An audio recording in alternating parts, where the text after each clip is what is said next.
A big thank you to Peter Smith of CW01 Creations, guru when it comes to the CW01 chassis.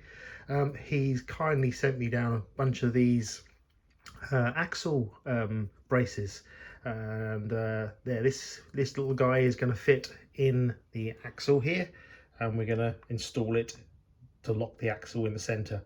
I'm just going to do a quick little video to show you how this actually fits in. So you'll see at the moment, you'll see that I've taken a whole load of screws out of here, one here, and then one down each of the battery cover down there as well. That one down there, and that one down there. And also you need to take the front brace one off as well. You remove these, and the idea is we need to get the battery tray off the car.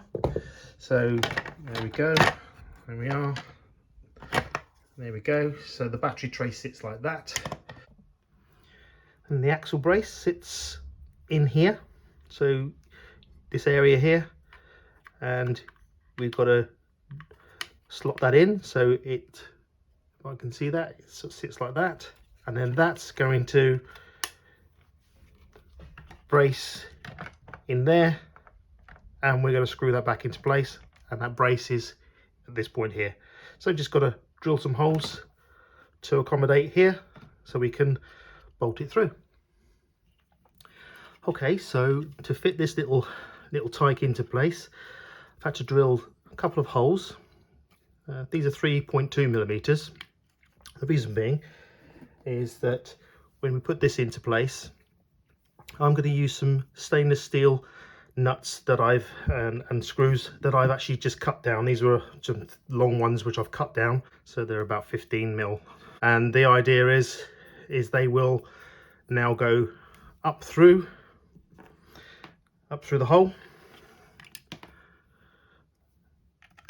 like that, and screw into the axle brace, and then we'll nut and bolt it as well, just to be safe. And that's it. That's how you fit these in. So I'll be there in a sec. So now that we've got the brace in place, we can reinstall everything back into the car, and we can put things back together again. It's a simple case of the reversal and bolt everything in. And then what we're going to do is screw everything back down again. So find the hole, just come back on the hole of it so you can catch the same threads as you did before, and yeah, you do the same again with all of these screws. You put them all in. So back in a moment, I won't bore you with screwing into place. And here we are again. So basically we've put all the screws back in together, and they should all be now nipped up nice and tight, which they are. So now the brace is in place. There you are. And now with the brace in the middle, the axle can still pivot,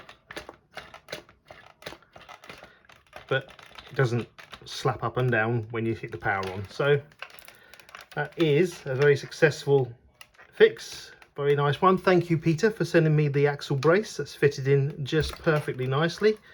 And you can probably just see there that the couple of stainless steel 3mm, and I've bolted it through. So yeah, no problem. Easy enough to put in. Nice little modification on top of my alloys, my posts here. Yeah, we're done. So on top of the axle brace that we put in, I've also put in this brace here. Again, a great tip from Pete Smith of CW01 Creations, again, guru of the CW01 chassis. And you can use some 3mm by 100mm bar, which got this on eBay, and you've got a couple of the ends here and here that you have spare in the kit, and I've used a couple of 10mm stainless steel 3mm nuts and bolts that I just nut and bolted through, and you'll see from underneath, if I can show you, you can't see it because it's behind the suspension. See, so it's tidily, there you go, just behind there. So there you are, that's the brace here, and what that does is that stiffens up here so it doesn't flex. So yeah, great tip from Pete, thank you very much. That's in and done.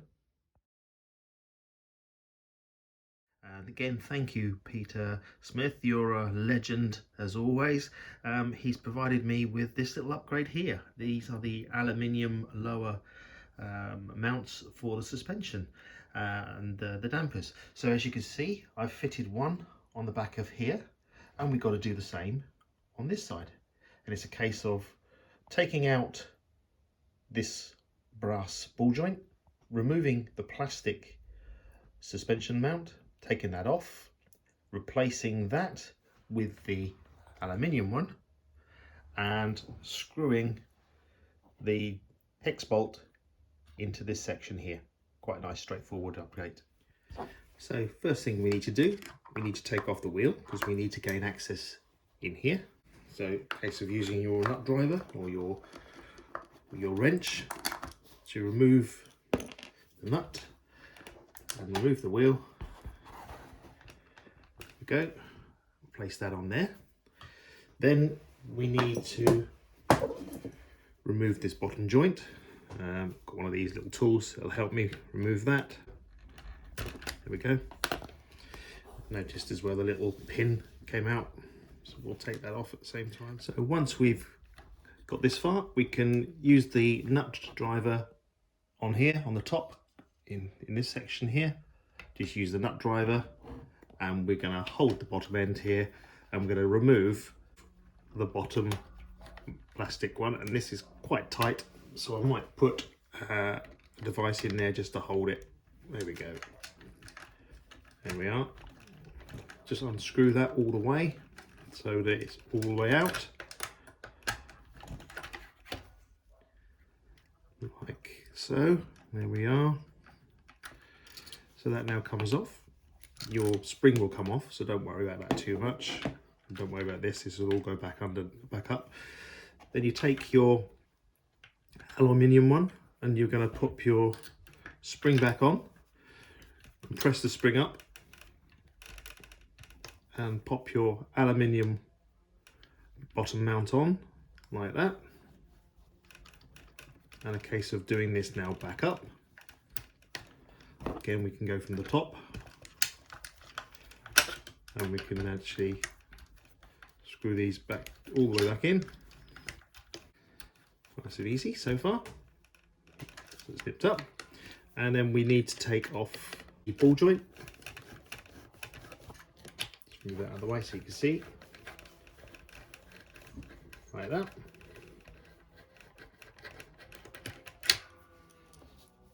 Replace the ball joint with, this is a 2.5mm screw. Pop that through there and collect threads that we made. There we are.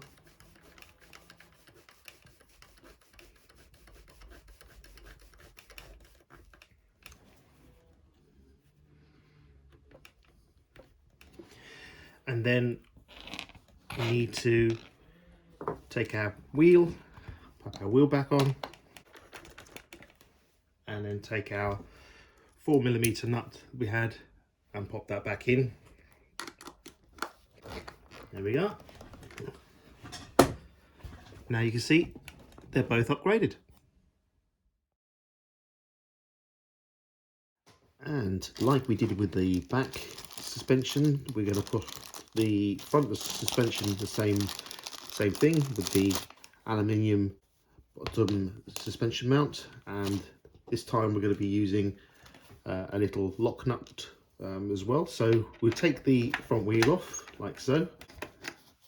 There we go. Then we need to take the bottom mount off as we did before. So we need to take our Phillips screwdriver and our little box wrench. So this is the one that has the little plastic nut that we put on. So we'll remove that. We're taking the nut out as well. So we're going to keep the little 3x15mm machine screw. The little plastic nut we're going to get rid of. We're going to remove the little collar that goes in the middle, because there's a little collar that we put in the middle. We're going to remove that. We don't need that anymore. Now we're going to remove the bottom cap, holding the bottom end while I unscrew the top end. I'm just using the nut wrench, which is the 5.5mm nut wrench that I'm using for the top. So now we can remove the plastic one. There we are. We're going to replace the plastic one. We'll replace it now with the aluminium one, which Peter has kindly given to me. Thank you so much, Peter. So we're just going to now catch the threads. It's a machine screw. Screw that all the way on now, like we did before. Snip that up, and then we're going to pop that into place. So using our 3x15mm machine screw, I'm going to pop that into place there now, so it goes through. And then with our locking nut, this is the little 3mm nut, and you take the box wrench and we make sure we jiggle that through the other side. There we are. And then we screw that all the way through. You have to excuse me, so I'm using screwdriver left-handed, so I can show you this like that.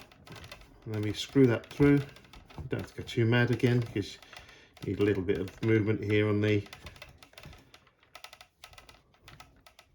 There we go. But it's nipped up. There we go. Like that. And then that's now done. And we've got the bottom mount. And we get our wheel. Pop our wheel back on. Take our nut wrench and capture the threads and put the wheel back on. There we are. That is now done. Et voila.